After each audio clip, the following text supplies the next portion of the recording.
Yo, what's up? This is Splendid Radio on PharcydeTv with my co-host Jeremy Scipio. What's going on, people? Yes, sir. Yes, sir. Yeah, Tiffany's gonna tap in a hot sec. She just had to handle a couple ins and outs, but we got that. So, what's up, Mr. Scipio? Shoot. So I'm going on my honeymoon tomorrow to Jamaica. Cheers.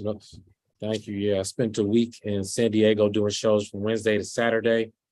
I did I did Comedy Store La Jolla Wednesday.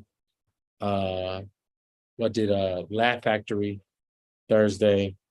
I'm BSing, but it all makes sense anyway. And I did like 9 shows, but to go through all that'd be a lot. But anyway, there's a comedy series called Don't Tell. They're like pop-up comedy shows all over. They haven't had a bad one yet. I honestly feel like it's like the Starbucks, the Uber to comedy clubs being a taxi. Don't Tell is like Uber. Okay. Yeah, because they could do a comedy show anywhere, and they got them all over the country. Oh, okay. Okay. Yeah, like I literally. was thinking. But No, I was thinking because I remember that there was it just reminded me of the concept kind of. It's totally different than that girl that had it in the where she would have like a mobile comedy show, right? what do you mean mobile? Wasn't there a girl that would Mobile. Oh, yeah. yeah. It's different in a sense of, yeah, I mean I think what hinders that is the fact that it would still have to be, you have to rent vans and all that stuff. This can be anywhere. Pop up. My homie just told me that, Ronnie Ray, he just told me, shout out to Ronnie Ray. He just had a show in Sears Tower. They had a show on a floor at Sears Tower. I just did my series of shows in San Diego. Like literally Point Loma, Pacific Beach, Ocean Beach. But meanwhile, they did one downtown LA, and they called it a reverse theater show. I wasn't there, but I just was like was throwing me off. They pretty much had the crowd on stage, and the comic in the audience telling jokes still. But yeah, man, it's innovative. I'll tell you that. I want in, honestly, but gotta wait your turn. Dude, the dopest thing that I've ever seen, as far as I'll say, $900 ticket festival experience type of stuff was Mike Brown was DJing an event. So he hit me up and was like, man, you need to be here, man. I think you need to come down. It's going to be some people, whatever. I don't know what you can get out of it, but I think you need to be here. So he was working with Fortnite, which I had no idea what Fortnite, what it is, which, that blew Twitch up. Or we'll say Twitch blew Fortnite up. But Fortnite brought people to Twitch because you could basically play video games and you could run commercials and get sponsorship. The individuals could basically get their own sponsorship, get their own money, and play video games. And people just got a kick out of watching certain people. And then you'd have like everyone from your average Joe to like the Drakes and the basketball players and all this that'll play. So people are drawn to it. So Mike is like, man, you should come. They're gonna have I think they had Shake Shack. They had all you could eat Shake Shack. They had a musician. I'm not a musician. They had a magician. They had all you could eat Shake Shack. They had like 3 different. They had like an ice cream station. They had a bar. Like all this stuff was free. They had a VIP section and like a big stage. And but peep this though. So what they did was they threw it on top of a parking structure downtown by the Staples Center, right? Yeah. They had a full festival stage up there with screen TVs and everything. But peep this. It was for 300 people. Yeah. And guess who performed? Cool. Anderson .Paak. I mean, yeah. 300 people, dude. 300. Beautiful. dude, it blew my mind. I'm like, dude, I've been to festivals that haven't had it cracking like this before. I mean, when I say festival, I'm talking about 30 to 70,000 people where it wasn't this kind of a thing going on. And like for Fortnite, they did. So I was talking to this guy who was he was a surgeon. He had come over here from Russia and he was going to school at UCLA to get his stuff together. And he was he was studying to be a surgeon. He wasn't a surgeon yet, but he mentored other people that would come from other countries into the whole thing. So I'm talking to him and he's telling me, you know, yeah, I'm a surgeon and I'm a Fortnite Olympian. I think that was the title he had or whatever, which that made him special enough for them to invite him to this thing. So he's like, yeah, you know, I have to do, you know, so many hours a week in you know, to get his hours to be a, you know, to be a brain surgeon. Like that was his thing was brain surgery, right?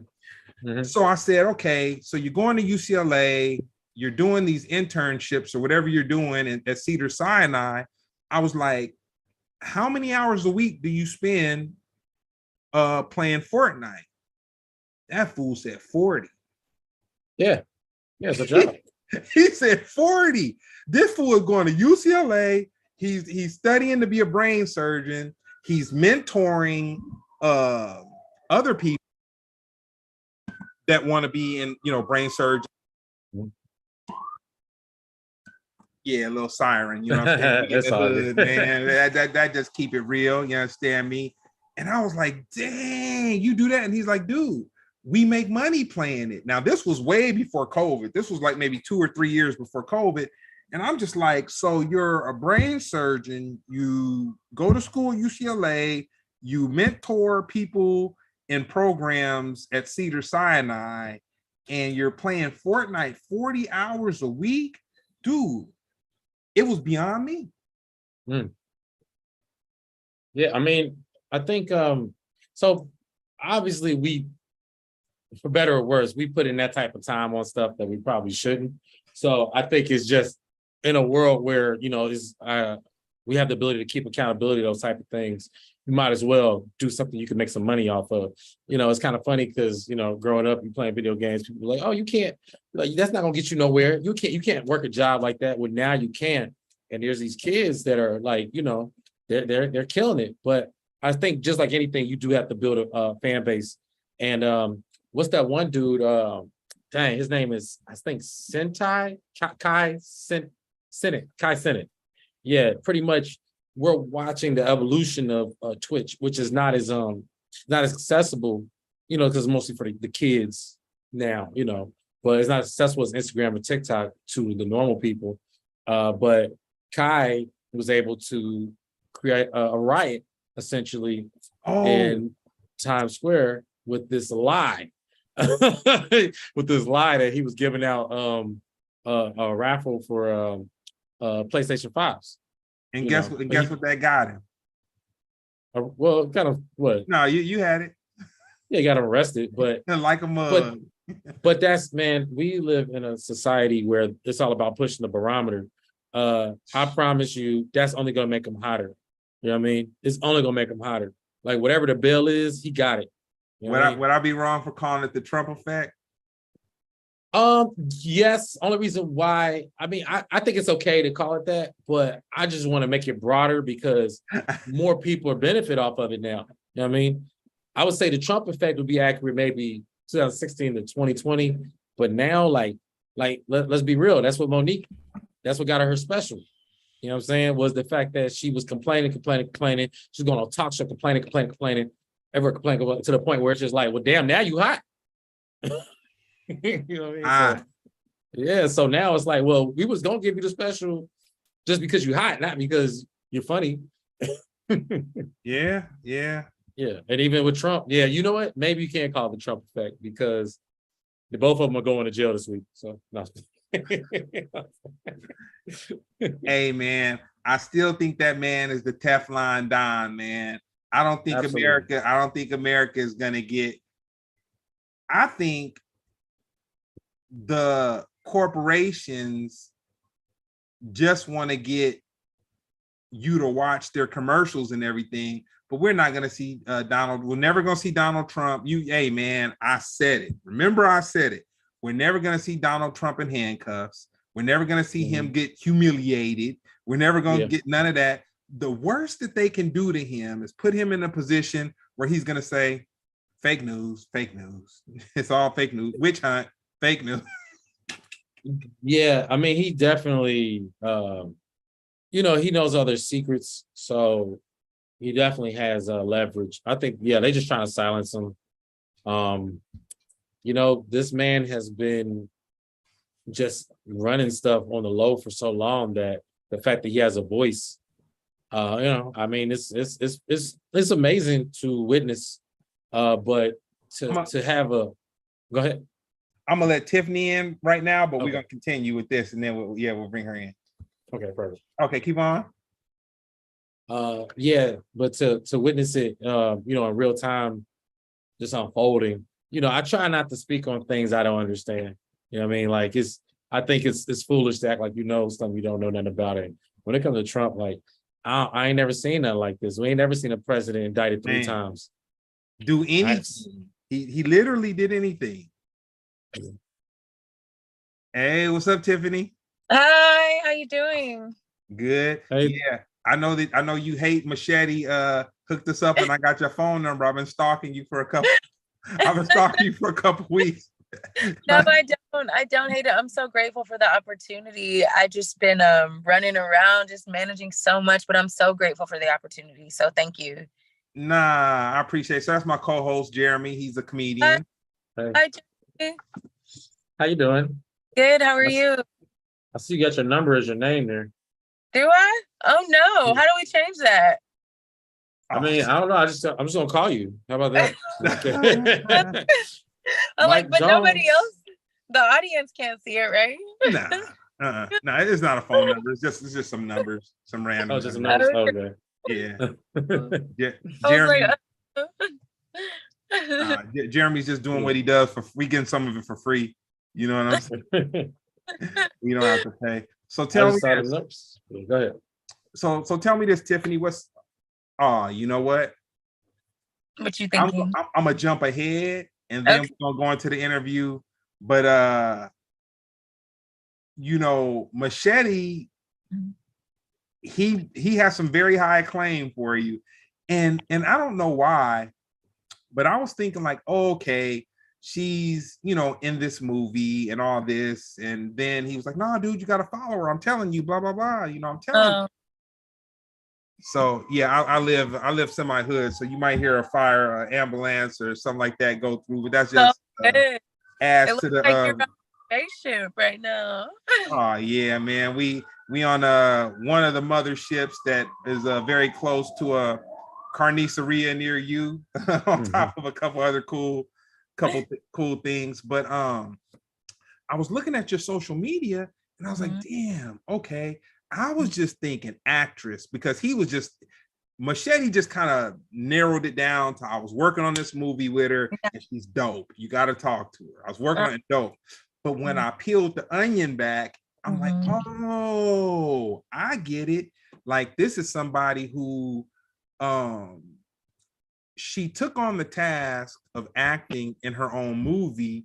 And then the thing that was even more impressive is that it's a horror flick. Yeah. So I was like, so we're gonna get into that, but I got this thing where I cut people off sometimes, and so I was like, you know what, I'm gonna get this off before I feel like I just gotta say it. and I'm so am I being cut off? No, I'm playing. Oh no, you good.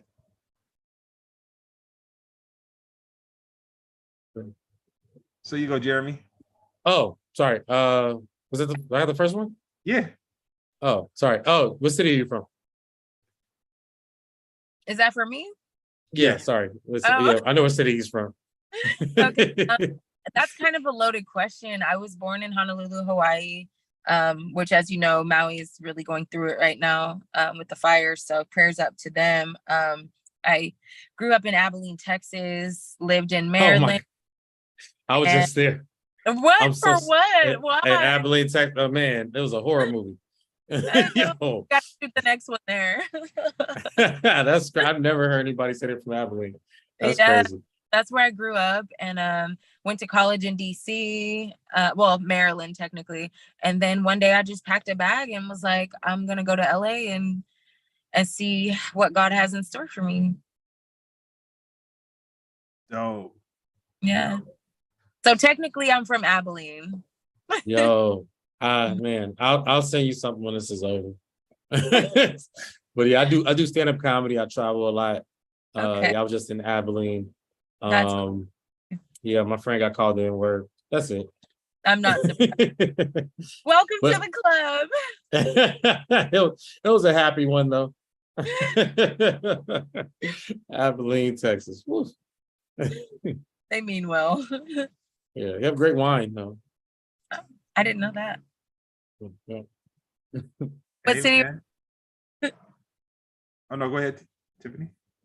Oh, I was just asking what city you guys are from. Well, I'm from Cincinnati, Ohio. Okay. Yeah, but you know, I've been living in LA for 12 years now.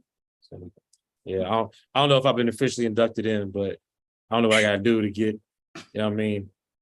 I don't know if I gotta wear red or blue or something, but You need 3 more tacos. 3 more, man. Look, I eat a lot of tacos, man. That's something I do not have a problem with is eating Mexican food all the time. Like I just don't have a problem with it. And this show is sponsored by Taco Nazo. Taco Nazo. For real.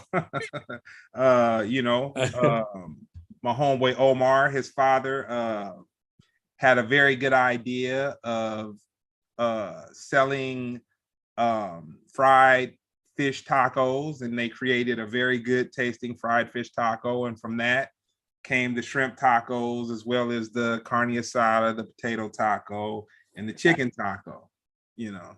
So yeah, and it's so funny because when I met Omar, I met him in the back of a club off of Melrose. I met him, he was serving tacos in the back, and my homeboy was like, oh man, you gotta meet Omar. This was like 2003. He's like, you gotta meet Omar, man. He sells these tacos, blah, blah, blah. And then Omar was like, no, man, I'm gonna give you one, man, but I'm just telling you, they're like crack. Okay, 2002, 2003, 2023, and I'm still cool with Omar. and his business has grown. And yeah, so that's our little shout out to Taco Nazo. So when was the first time you heard hip hop, and what was the song? Me? I'm trying to think, like, define hip hop. Like, it's so vast, right? Man, when was the first time? I'm trying to think. I used to listen to Kid and Play. All right, that qualifies. Yeah. Yeah. Shout out to Chris Reed. Chris Cross. Yeah, that's honestly, like, when I go back to my childhood, that's like the first song that I can think of. Yeah. Okay, that's a group. Let's say a song that you know the name of, like. I don't know. That's a tough one. I was more of I grew up on like R&B, honestly. Okay. Like I used to watch my dad sing, like, 112 songs to my mom, like. Hey. Cream. Yes. Yeah. 112, that's Diddy's Boys. And Boys to Men was definitely like played heavily in my household. Hammer Time. I know that's not hip hop, but like Hammer Time? It's Can't Touch This. That's hip hop. Okay. I'm like, yeah. They did erase him from the hip hop, like the history books, but he was at one point the biggest rapper on the planet, so he definitely counts. Yeah, so definitely some MC Hammer, Can't Touch This was my jam. That's like the first.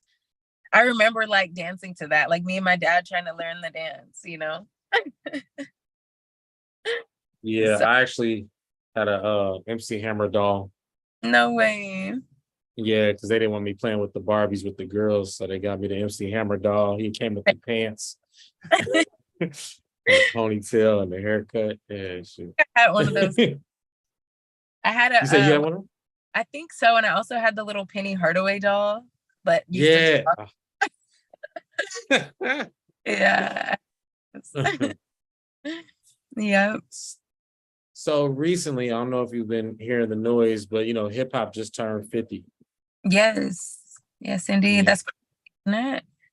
Yeah, they just had their 50-year anniversary concert in New York City. I think it was at Madison Square, if I'm not mistaken. Yeah, I was wondering if you knew anything about it and what were your thoughts on just hip hop turning 50 years old.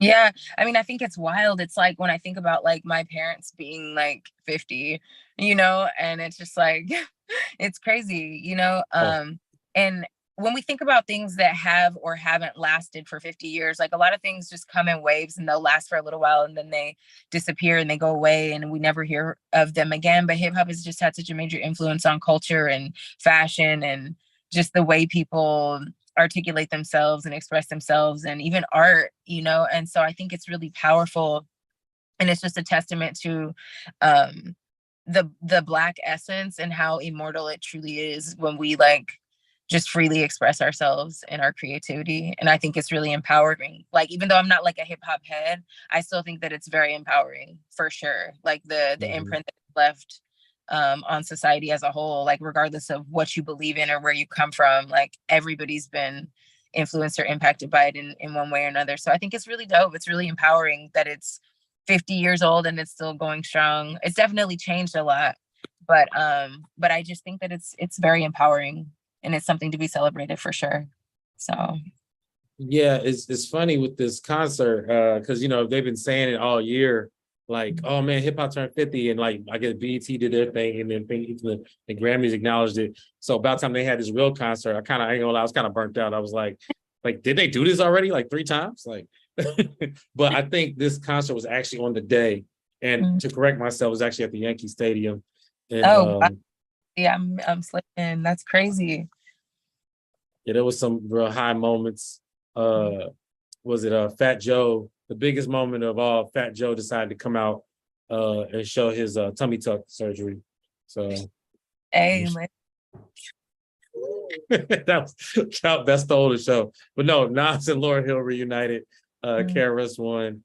It was a big thing. So, Run DMC, all that stuff. So pretty much now the hip hop stuff, because I tell you, I do stand-up comedy and it's a younger art form as well. Yeah. You talk about art forms and music, they tend to go thousands of years, but to have something like hip hop turning 50, it really just goes to show how old we are. Right. I love me some Lauryn Hill though. Like I love me some Lauryn Hill so much. What was that song, Zion? Oh my gosh. And then sweetest thing I've ever known. Like that song still reminds me of somebody I love to this day. To this day. She's still the best female rapper. I mean, I don't think it's a competition when it comes to that. Nobody's debating that. It sucks, but it's just what it is. You do. Who you got? We're gonna have to have our Cameron and Mace moment, man. You know what I'm saying? No, I'm I feel like it's unanimous. You gotta ask Chat GPT what they think. Okay, I'll say this. I'm not gonna say who I'm about to say is the best artist, but as an MC, when they're talking about sing, because Lauren, she sings and stuff. So that's not, you called her a rapper or something like, or it was something. Not say I wasn't listening, but it was when you said she was the best something. I thought you said rapper, but I wasn't sure. But she's a rapper. I mean, when I hear her name, I don't think rap, but she's definitely a lyricist for sure. No, I'm not saying she can't rap. No, Jeremy's going far with it. I'm just saying that Queen Latifah. Yes.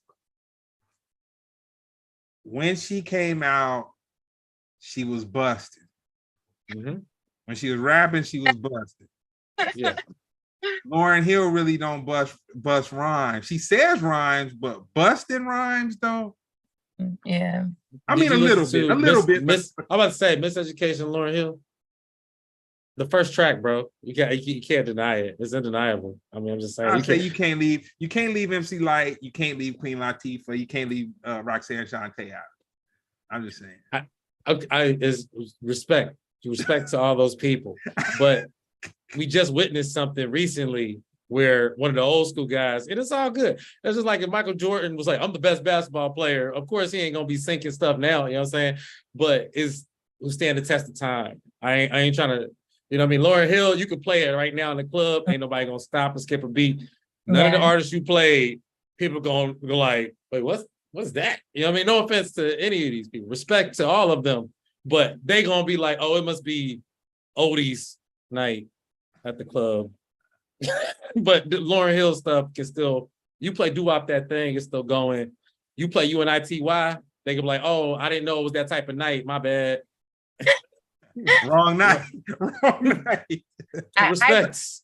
I agree with you there. Yo, you know, that kind of, I might as well segue into this real quick. It's kind of like Melly Mel for the last 3 years been saying that he's better than Eminem. He kept saying Eminem ain't got it. He said he cool, but he ain't got it. Melly Mel. And mind you, Eminem is 50, so it's not even about an age thing. It's a style thing, you know what I'm saying? Melly Mel just released a diss track against Eminem. And it's being unanimously by the old and the young laughed at. It was the energy behind it, man. Now I heard the song, but it's the energy behind it, man. You. It was the energy behind the song? Yeah, that he shouldn't have been even scratching at Eminem. You know what I'm saying? Like he shouldn't have been, he shouldn't have, like him, Melly Mel doing a diss song, there was no way anything good was gonna come from that, man. Right. But that's the thing. Let's be real for half a second. There are artists from that era that can hang. He's just not 1, 2, 3, or 4. He ain't 90th of them. No offense to him. But like KRS-One can hang though. I'm not sorry. I didn't mean that. I mean Rakim can hang.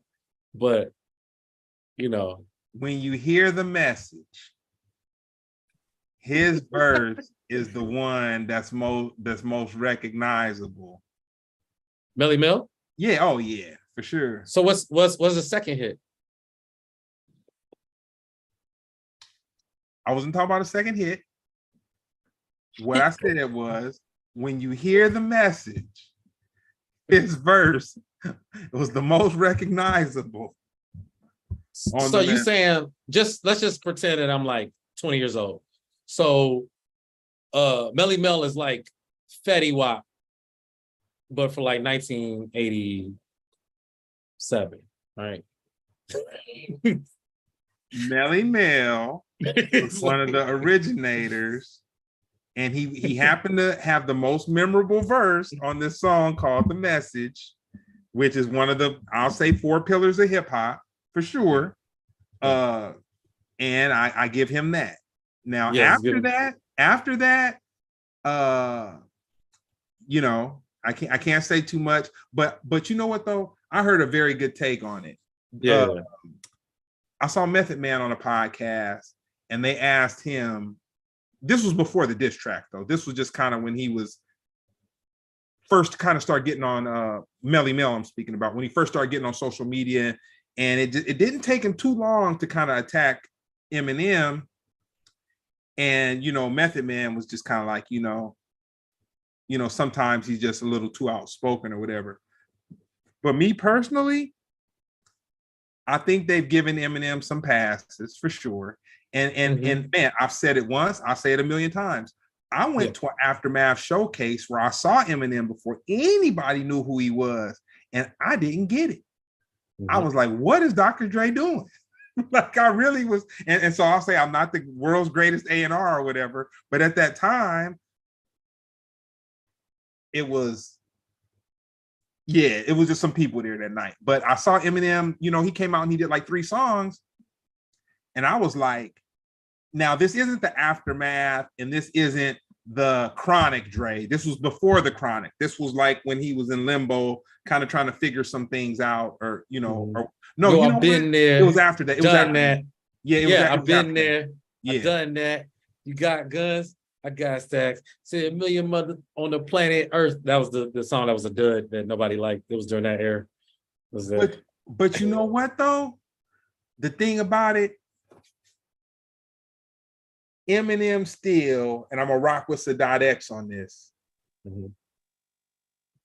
He need to be humble to the Black elders in this hip hop thing. I'm not saying he's supposed to get abused, you know what I'm saying? But you know, man, you know, they paved the way. Right answer, Tiffany. Right answer. But they all old now. So I mean, you know what I mean? Like, who cares about two old dudes arguing over applesauce in a nursing home? You know what I mean? Like, yo, it's not. Yo, why you gotta bow down to me? I don't bow down to nobody. Like, shame on him. Shame on him. Yeah, there was no way he could have won. There's no way. Even if it was tight, there was just no way he could have won. That was. I'm not gonna say it's beneath him, but you're not gonna. Yeah, what he was trying to do, man, over the age of 60 doing a diss track, that's not cool. You know what I'm saying? Are diss tracks ever cool?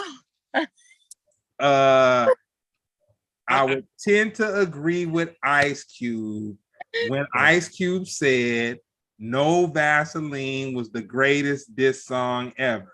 Now, I will educate some of the people that's listening. If we say No Vaseline was the greatest, I would say right after No Vaseline, when Corrupt was messing with Foxy Brown, and I think DMX was supposed to be messing with her or something like that. It was something going on or whatever. Corrupt did a song called Calling Out Names, man. And ooh-wee. I'll say that's a very strong second up to No Vaseline for real. I'm too young for that, and I don't know. I was just gonna say, I got you, Tiffany. Look, so keeping it real simple. This is a separate categorical conversation. But to sum it up, if you're talking about in her context that she sounded like she was trying to describe the best diss track, because she said, you know, are they ever cool? Like, to be honest with you, like, yeah, I would say the coolest, like you could dance to, you know what I'm saying? Like, you ain't listening to who, like, you know, I gotta say it has to be, and, you know, forgive me because this is very blasphemous. It has to be back to back, because people was dancing to the song. They didn't even care if it was about Meek Mill. They was just dancing. It's like, oh, they're just dancing. And they were like, oh, this is hurting somebody's feelings. They just dancing. So, and you know back to back, right? Yeah, and you danced it back to back, right? You danced it. I don't know if I even realized it was a diss track until right now. See, look, I just told. See, so I know that, you know what I mean. So you got to give Drake his flowers. He loves flowers, by the way. Give him his flowers. But yeah, that's just it. But the conversation we were having is more of a real hardcore hip hop conversation. You know, we don't need that. You don't need that. Hey, where Jeremy, like, man, I really learned something from Jeremy, man. I gotta go back and listen to go on some hip hop punishment this weekend and listen to a bunch of albums, man, and ask myself, how did Jeremy know a little more in context? You know what I'm saying? I'm a nerd. That's it. Go ahead. No, I said we love a nerd. We love nerds. Tight. So what's your favorite medium to consume music? I listen to Spotify a lot just because it's convenient. I go to YouTube too. Tidal is cool. But I definitely, Spotify is my go-to. And I don't even know why. I think it's just like, it's user-friendly and it's just what I go to. And I have like so many independent artist friends who have music up there, and it's just cool to be able to support them. And I'm making music now as well. So it's like, you know, it's just cool. Yeah. So is there a Bora playlist? So there is a Bora soundtrack actually being made as we speak. I'm actually going to the studio in the morning. So yeah. Okay. I got another conversation for you. I got a producer I'm gonna link you up with. You might like some of his stuff. He's he's done a couple cool things. Okay, I would appreciate that very much. Yeah, with this platform called Discovered, it's a new platform. They're going to be doing some pretty big things. Heavily big on the Black executives that are working with them, and it's just really cool. It's really empowering. I'm going to probably be putting more on that platform eventually. We're going to do a big relaunch of the movie with them, and then soundtrack and all the music too. So yeah, it'll be my first intro to the world as like a singer-songwriter, and I feel so vulnerable. But I'm excited, very, very excited. Just to catch, I don't know. Are you familiar with the Lizzo controversy that's going on right now? Yeah, that's crazy.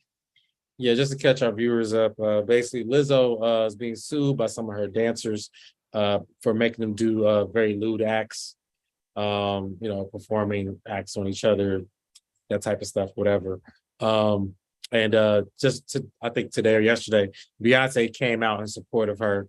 A lot of I think over the years, not only just hip hop, but just R&B or just acts that are provocative have garnered a lot of attention, and people have to push the edge. Not even just them pop stars, we've seen all type of stuff, from Ozzy Osbourne biting, heads off bats to I think what's her name? Lady Gaga had like a dress full of meat, but Lizzo topped them all by having them cheeks hanging out at that Laker game, doing that was first. Oh, come on, man. Oh, that was Disney Channel compared to her having dancers eat bananas out of their privates. I wanted to know, what was your take on Lizzo controversy? What was my take on it? What's your take? How do you feel about it? I only like bananas in my smoothies, but yeah, I hate to say this. Because I'm an artist and I'm, to some people, a celebrity of sorts. And I think that a lot of times people could be just they could be so hard on people that are in the public eye, and just thinking that we're supposed to just be perfect all the time, and people that don't even know you just have all these things to say about you, and it's really unfair. Like, let me start there. But the one thing I will say is that I've just something about Lizzo's energy never resonated with me in a good way, like a positive way. I just never could get on board with her energy. Like, I felt like if we met, like, I don't think we'd have beef, but I just don't know if we'd like click. Sometimes you see an artist and you hear their music and you're like, wow, like if I met them, I feel like we'd be the best of friends. Like, that person just resonates with my soul so much. And I just never felt that connection with her or with her music. So not that she's not talented, she really is, but it just didn't do anything for my spirit. Like, it didn't move me. Like, I just never got it. I just didn't get it. I was like, I want to understand this, but I just didn't get it. And so when this came out, like, I was not surprised. And I hate to say that. I really hate to say that, but I don't know. Her energy to me it didn't surprise me. And that's so horrible to say because I don't even know her. And I'm probably terribly wrong for that. But that was my response. Nothing in me felt like shocked, Like, some people, if I heard this, I would be like, oh my God, like, that's so alarming. But for some reason, I just didn't ever feel, me and her never really vibed to begin with. So you're gonna be releasing sound like you're gonna be releasing your Lizzo diss track. No. Girl, we don't vibe. Stop putting smoothies. Smoothies belong. Bananas belong in smoothies. There it is. Not in You know what? So when I heard this, the first thing that came to my mind was people do stuff that's not right every day, all day. Like, that's not like, dude, people will deal with that. Like, man, if you getting broke off bread, people take all kind of abuse. Absolutely. She just went too far, man. It wasn't the first time. It wasn't just something that she did once or twice or 2 times or 3 times, but she antagonized these people to the point, because when you're loyal to somebody, you'll give them a bunch of passes. Like, man, they're just on one. Like, I spent some time going back and forth to London, and I ended up meeting this guy that was very close with like one of my favorite singers.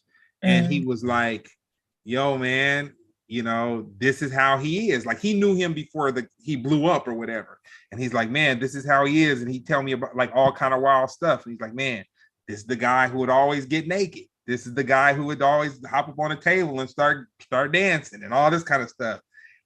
But he wasn't an asshole, but he was just a wild kind of guy. And when this guy said this to me, I said, dang, I could see him doing that. You know what I'm saying? Mm-hmm. But with the Lizzo thing, I watched 2 different things where the girls spoke. It was like 3 of them that were speaking. And the level that they went to seem like victims let me know that were they full of it a little bit? Yeah, they was kind of full of it because, dude, if you're over the age of 21, you've been around some things a little bit. And you have the capacity to speak up for yourself or whatever. And these women, I kind of just looked at them and I was like, you know what? They just got mad at her, man. You know what I'm saying? So I looked at it like, you know, they're partially at fault because it wasn't something that happened you just can't tell me that happened one time. You know what I'm saying? They didn't just happen to be in Amsterdam and then Lizzo just lose her mind. You know what I'm saying? I asked a question. What if they were men? Would you believe them any differently? No, men don't have opinions. I'd be like, they're lying on Lizzo. Are you serious? Nah. She would never. It's not a gender thing to me. I would say it about anybody. Put it this way. I just had to ask. No. That's fine. Put it this way. Men are liars. Lizzo's the truth. Nah, I feel that people need to be held accountable when they get abused for like periods of time. And then when it becomes convenient to them, they're just kind of like, you know what, man, now it's just going to be the time. Let me cash out right now. You know what I'm saying? Whatever. Where like I just feel as an adult, you have to take some accountability. It's hard to stand up to a person like that, though. It's hard. I mean, I've been in situations where, you know, somebody was my superior in the entertainment industry. And the first time something happened that felt not so good, I'm like, okay, well, I'm so deep into this situation. Maybe I'm tripping. Maybe they're having a bad day. And then it happened again. And I'm like, well, dang, like trying to weigh my options. I have so much to lose. I've already put so much work into this. I'm attached already. And then it wasn't until the 3rd or 4th time where I finally was able to remove myself because, like you said, sometimes you do think, well, maybe they're just having a bad day, or maybe I misunderstood, or sometimes you're in disbelief, like this can't actually be what's happening, you know? And it takes a moment to process that. And in this industry where like you said, people just allow a lot of crazy things to go down. And so you're kind of like, am I tripping? Am I crazy? Like, or is this abuse? And sometimes you don't even know it's abuse. For somebody that hasn't happened before. Yo, this is crazy. It says Lizzo is accused of fat shaming and pressure dancers to touch performers' breasts. Wow. Yo, that is a lot. Hey. Hurt people? I don't know. Dude, I say this. For someone to eat a banana, they gave Lizzo the impression that they would be with it in some kind of a way. I don't think that Lizzo was just like, you eat that banana. Yeah, no, I don't think she was like, hey, somebody go get me the pistol. And and she breaks out the pistol and like, y'all gonna eat some bananas. You know what I'm saying? Y'all gonna whatever. I think the person that does some crazy stuff and it just, man, they just saw the opportune time. But you know what though? Who knows? I don't know. I'm over here. It could. I mean, I think y'all both making really valid points. That's a valid point. Yeah, it's interesting. I would hope that if I was accused of something like this, that people would, you know, be like, well, you know, she didn't seem like that type of person. I would hope they would give me the benefit of the doubt, you know, so I want to offer her that same respect, you know, but it is hard because when I heard it, I just can't lie and say that I was like shocked. Yeah, I probably want 30% of the Bora franchise. You know what I'm saying? At least that's what I've asked for. I don't know if I get it, but you know.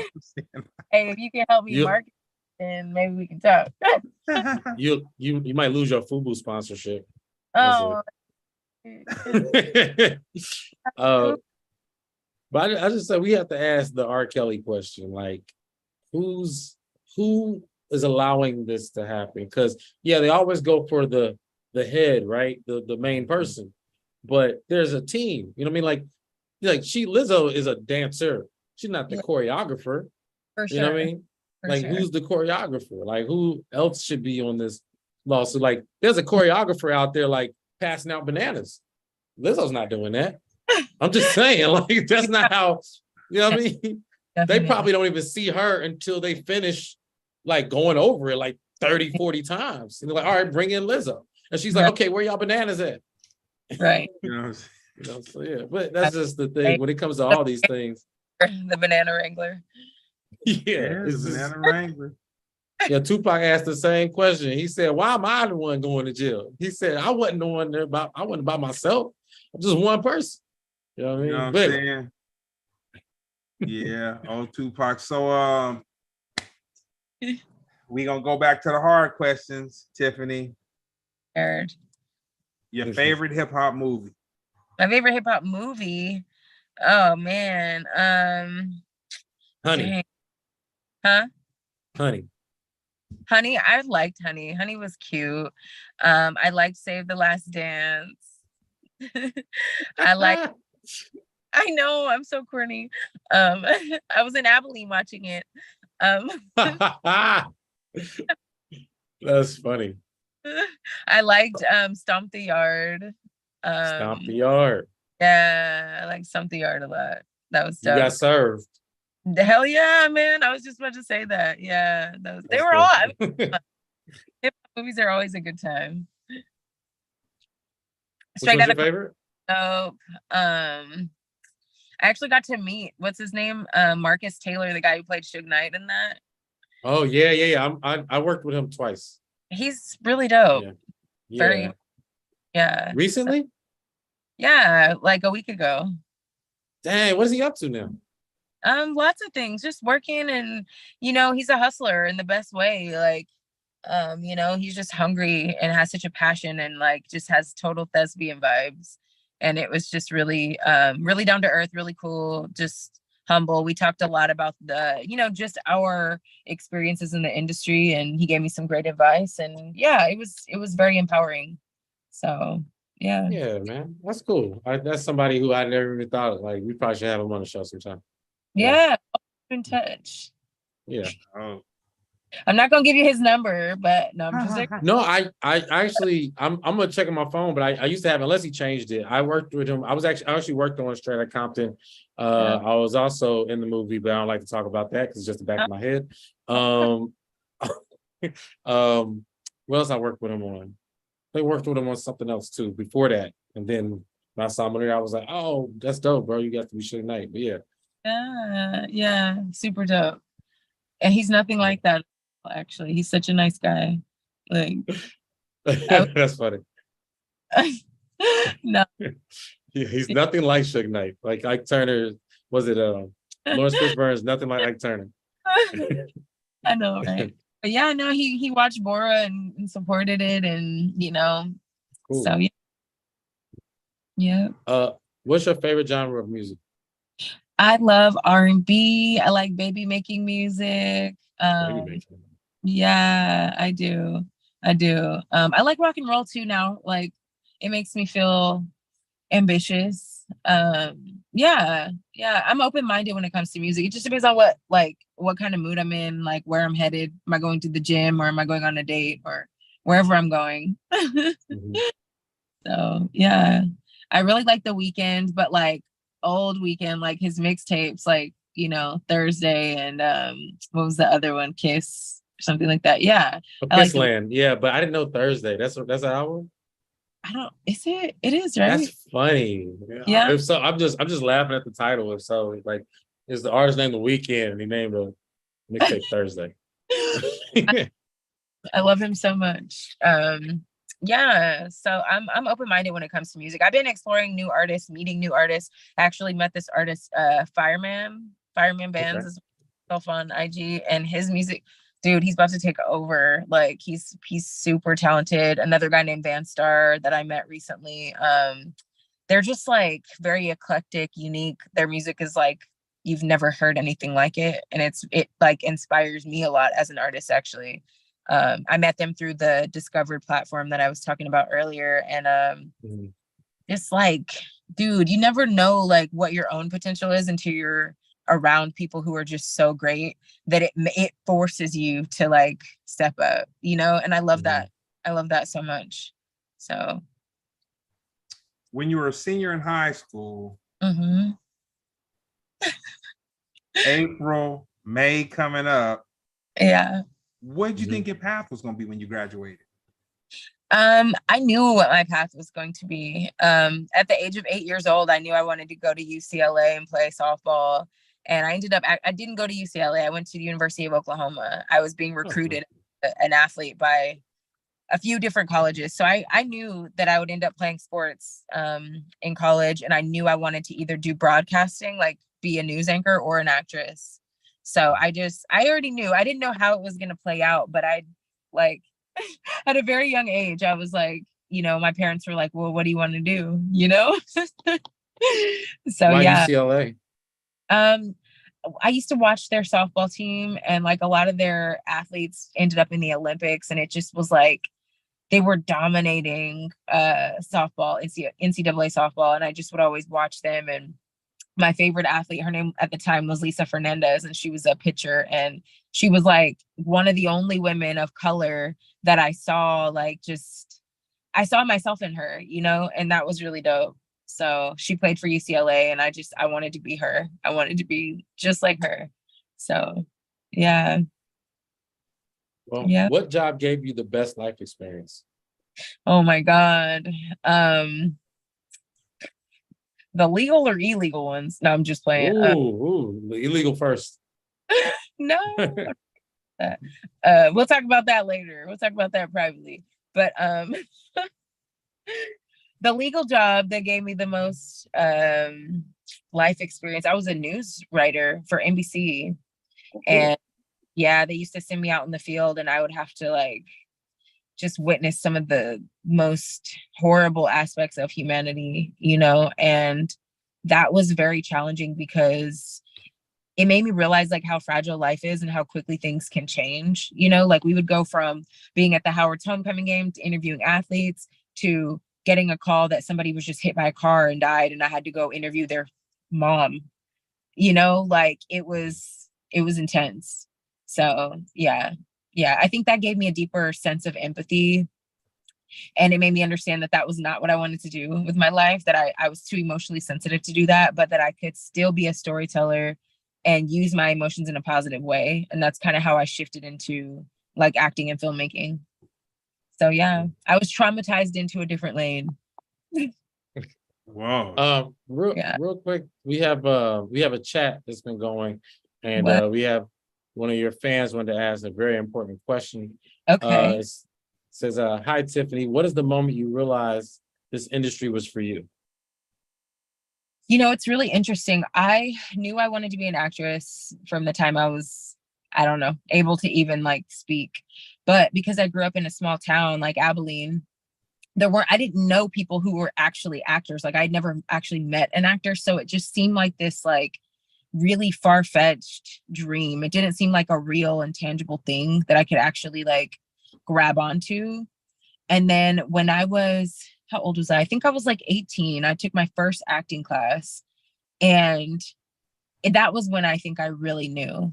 Like I really, really knew. So when I took that acting class, I went back to college the next semester and I enrolled in a theater class, and the teacher said that we could pick any historical figure that we wanted and we could play them like for the whole day. And I chose Marilyn Monroe. Yeah. And I was doing my research, like getting to know Marilyn Monroe by like reading about her and just reading things that she had written and reading her interviews. I literally had a spiritual encounter with her. Like I felt her soul speak to me. What'd she say? She said a lot of things. But the main thing she told me was that like life is short, and never let anybody tell you that you can't do something just because you're a woman, or that you can't be something just because you're a woman. And I also felt that there was like a deep sadness within her and a deep loneliness within her. And in that moment, I realized that all acting was just channeling. Like as an actor, you're channeling energy. You're not pretending. You're allowing yourself to be an open vessel for energy to travel through. And that might not be everybody's method, but that was when I realized that that was my method, and that was my gift. Like my gift was channeling energy. And in that moment, so I was like 18 or 19, and I just knew, I was like, this is what I'm supposed to be doing. I'm supposed to be telling stories. Like I'm supposed to be a vessel for that, you know? And when I moved to LA, and was homeless and was struggling and told I was fat and kicked out of auditions, I wasn't so sure if I was cut out for it. You know, I wasn't so sure. And it took me about 10 years to figure that out. But yeah, I'm sure now. So that was actually a really good question. Do you agree with the idea that Marilyn Monroe was the Kim K of her time? Or Oh wow, you know, it's interesting you say that. I've honestly never heard that perspective. Ooh, that's heavy. You maybe, ask her real quick? Yes. No, I'm just kidding. I'm sorry. No, I wouldn't that I wouldn't agree is because I think don't get me wrong, I think that Kim Kardashian is talented. I think she's smart. I think she does have gifts of her own, but I think Marilyn Monroe's gifts are very specific and more clearly identifiable. Right. I will say that thing, she could dance, she was an actor, she was sexy, and she was objectified as a sex symbol and a sex object. But who are we to determine whether that happens to us or not? We can only exude who we are, you know, and she was walking sex, but I don't think she should be punished for that necessarily. No, I don't think that diminishes her talent at all. I don't. So, yeah. Your top 3 favorite directors. Oh, my top 3. Wow. That's tough. Dang, Holmes. I like people who are multifaceted, like who can do more than one thing, because I identify with that. Like people like Issa Rae, and you know, I think when I watch Issa Rae, she reminds me so much of myself. And to watch what she did with Insecure, and like starting out as an actress, and then, you know, was a writer and a director and all these things, and then built a team and an empire and all those things. Like I look up to her so much for that. Dude, who doesn't love like an Antoine Fuqua, or like a freaking why am I blanking on his name? The movie boxing. Johnson. Who? Wait. I was gonna say John Singleton, boxing movie. What's it? No, I'm thinking young dude just with Michael B. Jordan. Ryan Coogler. Yes. Yeah. You know what's crazy? I sat literally right behind Ryan Coogler at Sundance. Wow. Enough to touch him. And then 2 weeks later, I saw him at another event with who was there? Who was speaking? I can't remember, but it was a film festival in Santa Barbara. And I saw him twice in a matter of 2 weeks, and I felt like it was a sign. Oh man, you're supposed to respectfully say, how you doing? You know what I'm saying? I just like, how does that happen? You know? So yeah. He seems really real. Like just, he don't seem like he switched it up or changed. No, you know, he don't seem like he code switches. He's just so authentically nerdy and brilliant, and larger than life, but still so humble. Like, but not I don't want to say humble. I don't want to use that word, because that humble is literally to like diminish one's own greatness. And he definitely doesn't do that, but he's just like, it's like a confident stillness that I really admire about him. Yeah.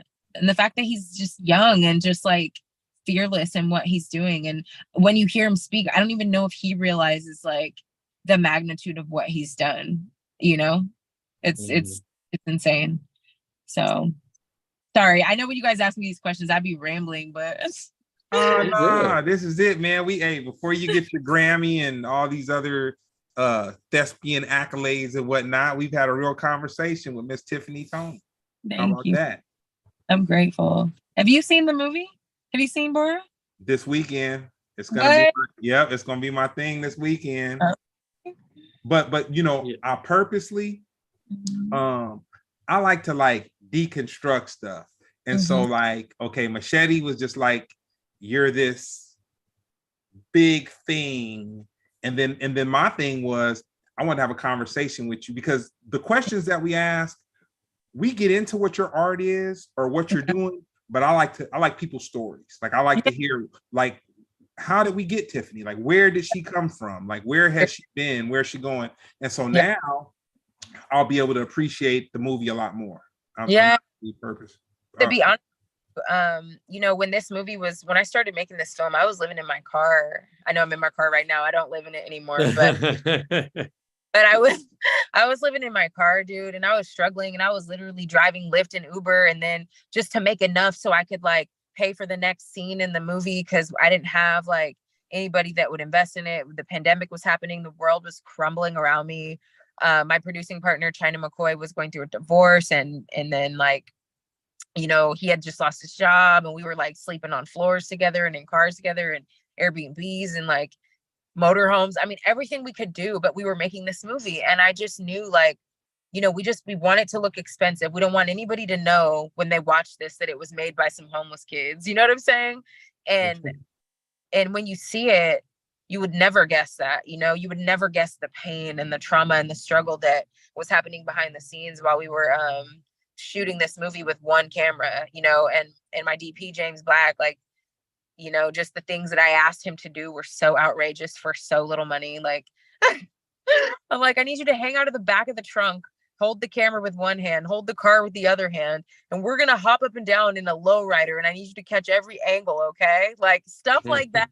You know what I mean? And it was just like, it was the first time, I think, outside of sports that I had to lead a group of people. And it was purely based on just a vision I had in my head, just faith. I had nothing to prove to them that I could even do this. I'd never done it before. And I was just asking them to blindly trust me and to blindly trust my faith and my intuition. And that was scary, especially because I had no investor to fall back on. I had no studio helping me. I had no money to really even, like, if it didn't work out, like, we were fucked. Like, this was us swinging for the fences, you know? So, yeah, it was scary, and people tried to steal it from me, and I had people threaten my life that I fired, and like just all kinds of things that happened. Dude, like, fired someone, started harassing me, threatening my life, calling people I knew, looking for me, like crazy stuff. And then I ended up shooting the movie twice because I was being sabotaged by another guy who I had let go. Like, it was just insane, you know? And so going through all of that, while being homeless, while living in your car, while being told you weren't good enough to star in anybody else's movie, but trying to prove that, like, I am like, so I'm going to star in my own to show you, but I'm going to be homeless and starving in the process of just trying to prove that, like, I'm good enough, you know? And I think more than anything, it was like, I had to do it because I had to prove it to myself, you know? So that's really what this movie did for me. It was me proving to myself that what I knew and believed about myself all along was true. And I couldn't buy into the lie that I wasn't enough, you know, or that I wasn't Black enough, or I wasn't Indigenous enough, or I wasn't thin enough or thick enough or whatever, you know. Like, I was like, I have to do this my way, and I have to do it in a way that is loud and brave and fearless, or else it's not going to matter and nobody's going to remember it anyway, you know? So, yeah. Let's say, we had another chat question. It said, what's the perfect role or genre you like to play?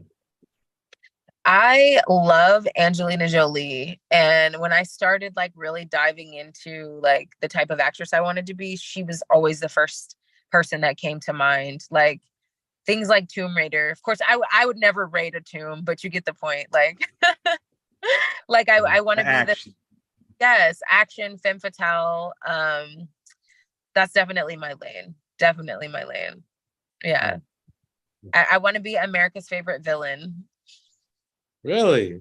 Abs- You a villain? No offense, but you're such a nice. Can I get some villain energy? I take it you haven't seen Bora yet, fool. No, I haven't. But I will.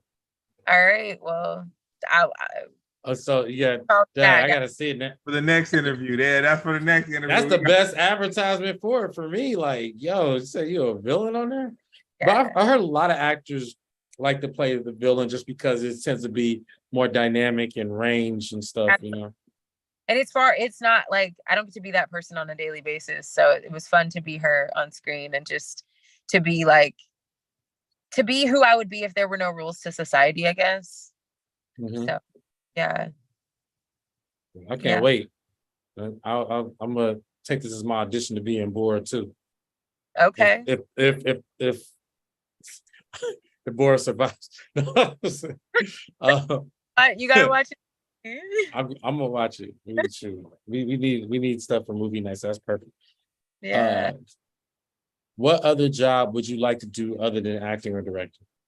Oh my gosh, I've always wanted to be a rapper, believe it or not. Okay.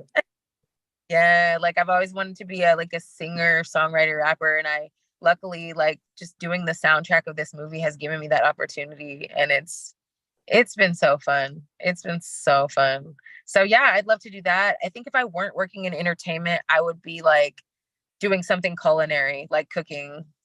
Mm. Yeah, Let me see. like I would want to work in the food in like fine dining. Find that that's good. I was gonna say, there's not that many people. It's like who does the soundtrack,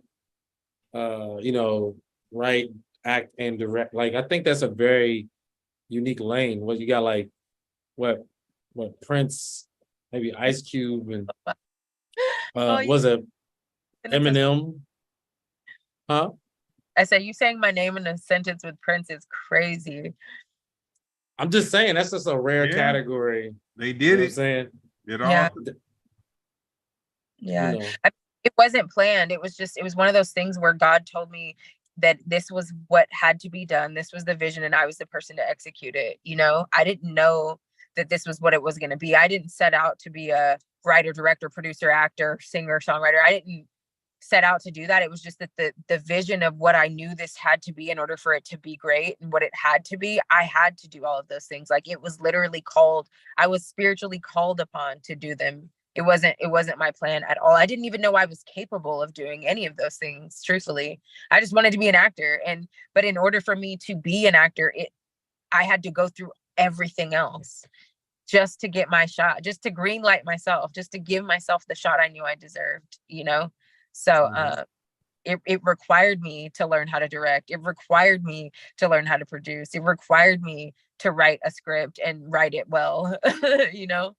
So a lot of these things I had never even done before. Write, act, produce, rap, sing, and fire people. I mean, and break dance. Now you break dance too? my dad used to break dance, believe it or not, back in the day.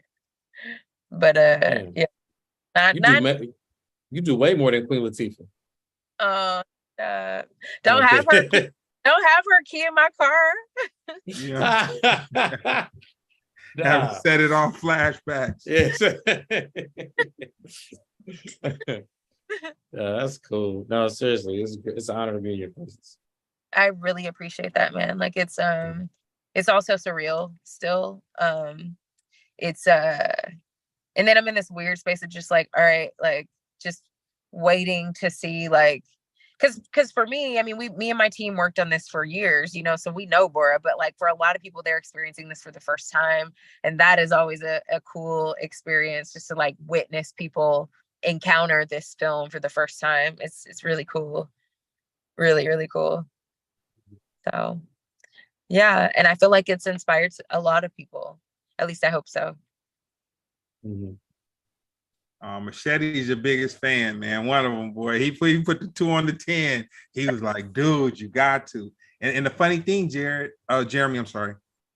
Funny thing, Jeremy, while Tiffany and I were going back and forth with each other, I could kind of sense she might have not felt I was borderline weirdo, but it was like she didn't know me, and it was like there wasn't a human, like there was a text message and DM interaction, nothing inappropriate or nothing like that. But I could tell that she's kind of like, but see, you trusted your instinct, you trusted Machete, you know what I'm saying? A cool conversation, you know. So I get hit with a lot of things, and I like sometimes I have to like filter them out.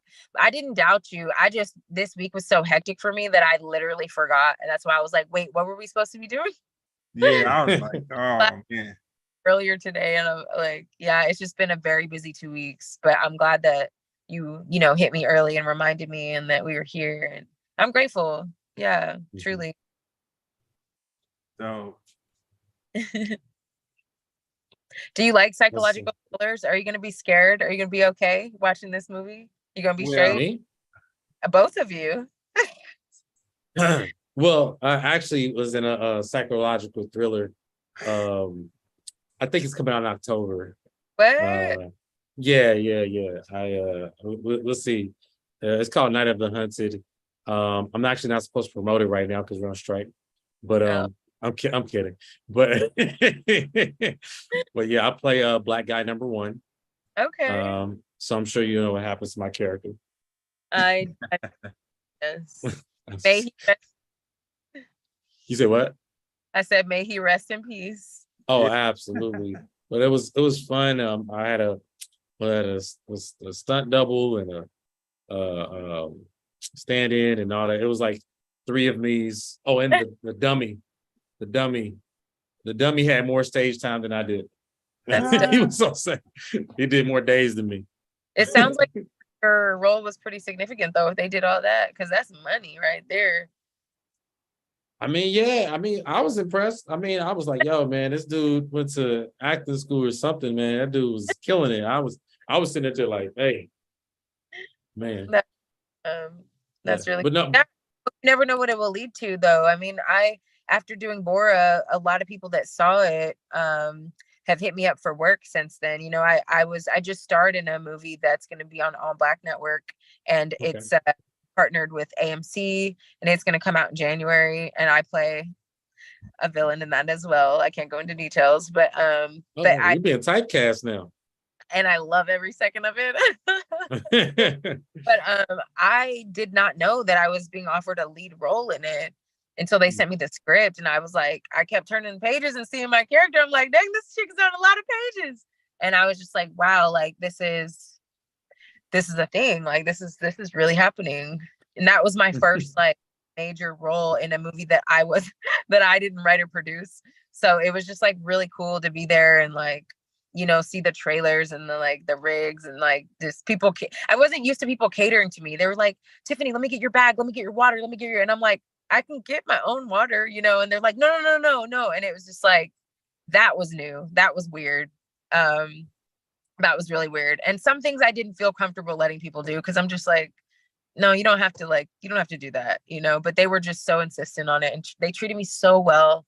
And it was strange, but it was also kind of like I could get used to this, you know. Yeah, but it was definitely a new experience for me. I've never that was new. So yeah. The chat wants to know, what's your favorite psychological thriller? My favorite psychological thriller. Ooh, I watched one recently that was so good. There's so I'll name 2. There's the show on was it on Netflix called The House, I believe. Is it called The House?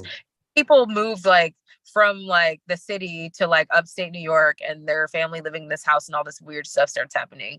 That series was really good. And then I just recently watched this. I don't even know if I'd consider this a thriller or if it's more of a horror film, but it's called Talk to Me. Oh my God, it was so good. Really, really, really good. I'm gonna give a shout out to this one movie. I used to like B movies back in the day.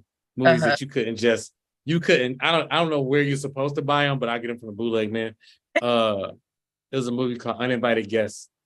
Oh, that was dope. That was dope. Oh, was it about Mekhi Phifer? He was crazy. Yeah. Oh, He was yeah. correct. Oh, your boy was in it. Speaking of it, I want to say Omar Gooding was in it, man. Okay. Was he in Oh, it? was it? I don't think he was in that one. He I could be wasn't. wrong. You know I could what? be wrong. He would have been good if he was in it, though. But that's the kind of character. What was the one with Forrest Whitaker and Halle Berry was his wife? Do you guys remember what I'm talking about? And she like they put her in this like insane asylum Oh, yeah, and he was like a therapist, but he was like yeah. And she was a ghost. I think she was a ghost or ended up being a ghost. Something had to do with a ghost being in it, but I saw the movie. It was dope. That was Panic Room. I remember Panic Room too. Yeah, Panic Room was good. Oh wait, so that wasn't it? Let me see. Repentance. I can't remember what it was called. It was Halle Berry and Forrest Whitaker. They played a husband and wife. And what was it they called? probably got a lot of movies together. No, I ain't got a lot of movies together. That was like the only one. Like, yeah, I don't remember what it was called, but it was like very dark and rainy the whole time. And I just loved the way that it was shot. And like it was only in like 2 locations, I feel like. I remember Blue. And then like she was in an asylum. Yes, that was good too. A lot of blues. Yeah, definitely. Hey, yeah, it's not just popping up. I'm sorry. I hate when I don't know something. Hold on. I must. Can I? Yeah. Yeah, it's not. Yeah, I wish it would just pop up. It's like, interesting. See, I gotta ask AI. Oh, she she disappeared. She's like, this is serious. hey, man. That's why I just had to get it out the way at the beginning, man. I feel like I want to bust, man. Got to get it off, man. Can't hold it in. Shoot, I can name a couple. Single white female. That was. I found it. I think it was Gothica. That's what it was. Gothica. That's what it was. Yeah. Why did that pop up? That's interesting. Did you type thriller after? Huh? Did you type in the word thriller when you typed their names in? I did not, but I didn't think they were in so many movies together. That's what you put in, thriller movie? I put in Forrest Whitaker and Halle Berry thriller. Man, I keep getting Panic Room, man. I don't know why they keep doing this to me. Whatever. It's the algorithm, man. It's like, you don't know what you're talking about here. Let's see. Are you? Nah, she's here. We just the video part. Oh, okay. I just was say we got what's the best advice anyone's ever given to you? Never turn down a free lunch. Really? And I know it sounds crazy, but you would not believe like just how many like amazing things have come and amazing relationships have come from just having lunch with the right person. And like I just did that. Yeah. Yeah. I had to get my phone looked at. Yeah. Dang. Keep going. Tell me what I missed out on. Yeah, no, I just, like having lunch with someone, you get a chance to learn a lot about them and they get to learn about you. And then you can kind of tell pretty quickly whether this would be like a mutually beneficial thing, and if the energy would be right, especially creatively and business wise. And sometimes people slip through the cracks and you make mistakes, but it's always good to just have the lunch. Yeah. Next time. So if you were to have a bio movie, what would it be called? A bio movie. Biopic. Biopic. Rounding second. My father was my whole life, and the game of softball taught me so much about life. And like I just feel like there's something so symbolic about running around second base full speed, looking at your third base coach and him either waving you in to go all the way home or to stop at third. And the level of awareness that you have to have as you're even getting to second base to decide what you're going to do. It's very symbolic to life. Like you have to think quickly on your feet and you have to be aware in multiple spaces at once. And it's a high risk every time, And so I think that I've played life in that way, like just taking calculated risks, and then sometimes taking not so calculated risks, and just trusting my intuition and living with the outcome. And I think that sports, and especially softball in particular, softball and baseball in particular, can just teach us so much about life. And I've really utilized like what I've learned, like what the game of softball taught me and what my father taught me as an athlete in my strategy in terms of how I like move in my career and with relationships and in business and all of it. So I play life like I played softball. Truly. Mhm. Who would play you? Who would play me? Mhm. No, I'm just I mean, that's an acceptable answer, you know, just for the fun of the no, I game. don't know. I haven't thought that far. So you thought about this, this obviously as a writer and stuff, you already thought about this movie.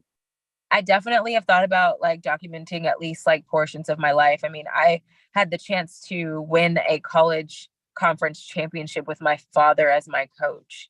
That is like, you can't even write that, you know, like in the middle of the season, our coach quit, and my dad had kind of been like just helping out, like when they needed like support at practice or whatever. But my dad was a genius. Like my dad knew the game so well. He was the reason I even got a college scholarship. Like he dissected the game and he understood it like science. And so when the middle of the season, when this happened, they were like, well, why didn't, you know, everybody was like, why didn't your dad just coach? And so we talked to the athletic department and they were like, your dad can't coach the college team. That's a conflict of interest, you know? But they were like, the only way we'll allow it is if the whole team unanimously votes yes. Like every single person has to vote yes. And they did. And next thing I knew, me and my father were winning conference championships together. And I'll never forget round second, looking at my father at third base, telling me go all the way home and us winning a championship. Like that moment, you can't write that, you know? And that is a real thing that happened to me. And so like, I definitely wanted to document like my experience as a collegiate softball player and like the transition from, you know, going D1 to then going to a D2 school, going to a predominantly white school and transferring to an HBCU, and then my father being my coach. Like it's some all-American type drama. Like couldn't make it up. Yeah, I couldn't. So like definitely going to write that. I have to. This sounds like King Richard, man. This probably gonna win an Oscar. Shoot. Can I play your dad? Oh no. I mean, I don't know. Can you? Yeah, I want to slap somebody at the Oscars one day. Can I play your dad? Well, we'll let him decide. Yeah, we'll work on it. Advice for your past self. Oh my God, stay away from these knucklehead boys. No, I'm joking. y'all kind of. No. Wow, your fan base, man. Ooh, I know they heard that. I'm totally kidding. I'm a valuable asset to society, and I know like we joke around about like men and women going at it, but like we need y'all just as much as y'all need us. And it's a fact. Dude, I respect and appreciate men and what they have done in my life so much. Like, but I definitely think I was distracted by relationships and dating at the wrong times, at key monumental times in my life. They probably would have went a little bit smoother if I had just been a little more focused. And that's not y'all's fault. That was all me. I take full responsibility. But yeah, I think just being a little more focused. Yeah, I would definitely tell my former self to be a little more focused and chill on the tequila. Yeah. I wasn't expecting that. Hey man, that tequila, man. My first time really drinking tequila, I was in we were in, I want to say maybe Scandinavia, and I really didn't drink. I didn't start drinking until I was maybe like I never was alcoholic or nothing like that. I was a smoker, but the first time I really drank, I was probably like 32 years old or so, 30 years old. And these people after the show were like, come to our apartment, we're gonna throw a little after party, blah blah blah, you know, we'll get something to drink. So we were walking and they stopped by this liquor store. Like I had no concept of what fine liquor was or anything like that. Mm-hmm. So they went in and they bought like 3 or 4 bottles or whatever. And I'm not understanding. Like they didn't spend much money. It was in a kroner. I want to say it was a kroner. It wasn't even a euro back then. It was a kroner. So anyway, we get back to the apartment. And it was me and 2 girls, and they had water glasses. And I would say that it was probably each glass held about 8 ounces. But it was powder. My first time like really drinking, I drank like 2 8-ounce glasses of tequila back to back. Like that was a very remember that happened after that. Oh yeah, that was a very interesting night, man. That was a very interesting night. That was something. It wasn't wild, but it was just I understood liquor. Yeah, I understood that. That's a fact. I'll tell you something we have in common. I didn't start drinking till I was about 32 as well, and I had to thank you for that. So I appreciate you. Well, you know what you had that I didn't have? What? You had somebody that cared about you, that started you off with some fine liquor. You know what I'm saying? Where you didn't have Dude. So disappointed if you find out how old I was when I drank. What, 12? No, 9, 12? Man, 14. Yeah. Yeah. Oh, wow. Come on, man. I was the only freshman on varsity, and so my teammates were all like 18 already, and they were like, "You're coming with us," and I wanted to. Hey, man. So I want to thank you, Tiffany. This has been a lot more than what I wanted. This has been it's crazy. Like the interviews keep getting doper and doper. I feel like this was it humanized you. Like you're like it's gonna be so interesting to watch Bora. Yeah. Because you're the homegirl. So now it's like you're the homegirl. I see you from that lens. Now I can sit back and like, oh man, she crazy as hell. You know what I'm saying? Or she's able to act in a way that was crazy. So and so I appreciate that. And I think people forget that about artists, and I hope that one day if I get caught up with some bananas that you will revert back to the interview and be like, nah, like she didn't do it, bro. Like she was cool. I'd be like, hey, her milkshake really did bring the boys to the yard. It was a banana shake. So with COVID, it switched up everything. And that's even more commendable if you were shooting this throughout the process of COVID. But COVID turned the world upside down. It changed the way we do so many things. Jeremy and I were having a conversation before you came on, and I was telling him about a Fortnite party that I went to and just how ridiculous it was. A festival. It literally was a festival that they made for 300 people, like full festival. But with COVID, socialization got kind of like flipped upside down. Everything got flipped upside down. With the way that things were and how we're kind of trying to catch up now, which it seems like a lot of things are like an overdrive. So since we were starved from festivals and entertainment and all this, that, and the third, it seems everything is just kind of like on such a large scale. So it's kind of like there's a festival every weekend almost, like a huge festival where you can just see like 8 acts that you really want to see. Yeah. How do you see social progression going in the next 2 years? Oh man, it's crazy because I think like VR is, I think people got comfortable in isolation, and like human interaction are getting weirder and weirder. Like people don't know how to communicate with each other anymore. And I think that, but I think social media has a lot of that as well. And I just think that people are going to be, I think that the concept of community is going to be just like a myth, or like some urban legend, which is kind of sad. But at the same time, I get it because it's like humans are just adapting to their environment, and I don't know. It kind of makes me sad in a way because I just remember like when I was a kid, like I could literally go knock on my neighbor's door and be like, "Hey, I got locked out of my house. Can I chill here till my parents get home?" You know. But now my neighbors would be like,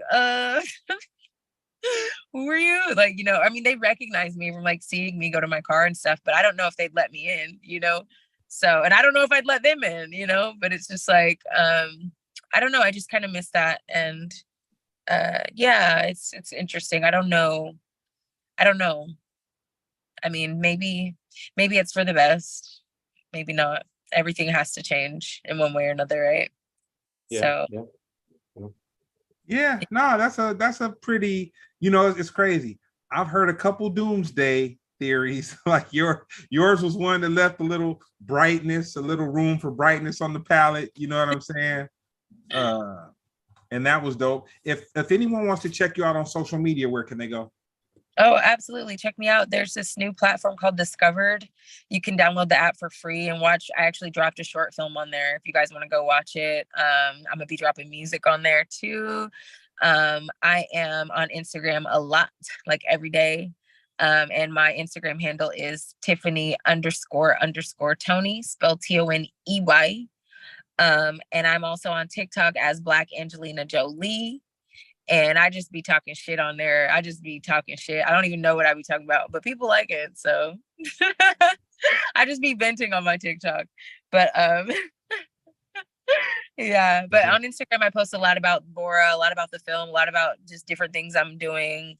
Sometimes I just like to be a Marilyn Monroe on there and just throw up a hot pic for no reason. Got to keep you guys in, you know, engaged. But yeah, no, I go on Clubhouse a lot, like just to connect with like other artists and musicians. So yeah, check me out. Instagram is like my main squeeze though. All right. And where can they see you watch Bora again? So you can watch Bora on Amazon Prime, Bora by Tiffany Toney, and you can watch it on, but it's only going to be on Tubi for a few more weeks before we do something different. So I can't expose what that is yet, but working out another deal and working out some other things, and I'm gonna be dropping a director's cut with like new music and kinds of stuff. So yeah, so it's only gonna be on Tubi for like another couple more weeks, so y'all take advantage of watching it for free on there. It'll still be on Amazon Prime after that, but yeah, I'm changing some things and just doing what I want to do, so giving y'all something new. Yeah. So, and you, Jeremy, what's up? Oh, sorry, Tiffany, go ahead. No. I was just going to say, so right now you can go to Tubi, Amazon Prime, check it out. Yeah. And I want to know what you guys think of it after you watch it. Like, I want to hear your feedback, whether it be online or, you know, whatever. It will be consumed this Sunday by me for sure, with no distractions. I'm going to check. And if I hear a 5-star review, I'm going to be like, oh, okay, I see how it is. Yeah, nah, we gonna get it right. And what's up with you, Jeremy? What shows you got coming up? You got honeymoon coming up. Ooh. Yeah, I'm going to Jamaica. I gotta get just, you know, look, my head's been spinning. I just finished the San Diego run, but I know I got Austin coming up. I got Austin, Portland, Vegas, and New York. So I'm gonna get all those dates. Huh? I said Houston, Atlanta, Vegas. Yeah, I mean, you know, it's just I'll be all over, man. You know, I just can't wait to slow down. But yeah, I'm gonna watch Bora as soon as possible. And on your phone. Yeah, on the phone? Yeah. I'm gonna watch it on the TV. I mean, in the living room, right? No. Oh, okay. It looked like you were in a spaceship, their background. So that's funny. Yeah. And also, yeah, I'll let it tell you all about it during our lunch. Oh, free lunch. Okay, I'm down. Yeah, I mean, you're not allowed to turn it down. Free for me or free for you? I mean, free, I thought that's what you was telling me. How can I say no? Oh, this is perfect. I'm trying to get bored too, baby. Shout out to our sponsor this episode, Taco Nazo, with the dope Taco Nazo watermelon agua frescas. Ooh, that sounds so good. that's not what's actually in here. That was what was actually in here, but that's not what's actually in here right now. Yeah, Shout out to Kaze Azul. No, I'm kidding. a little cooler than that. A little cooler than that. So no, that's been dope. Thank you, everybody. This has been a dope episode of Splendid Radio on Pharcyde TV. Peace.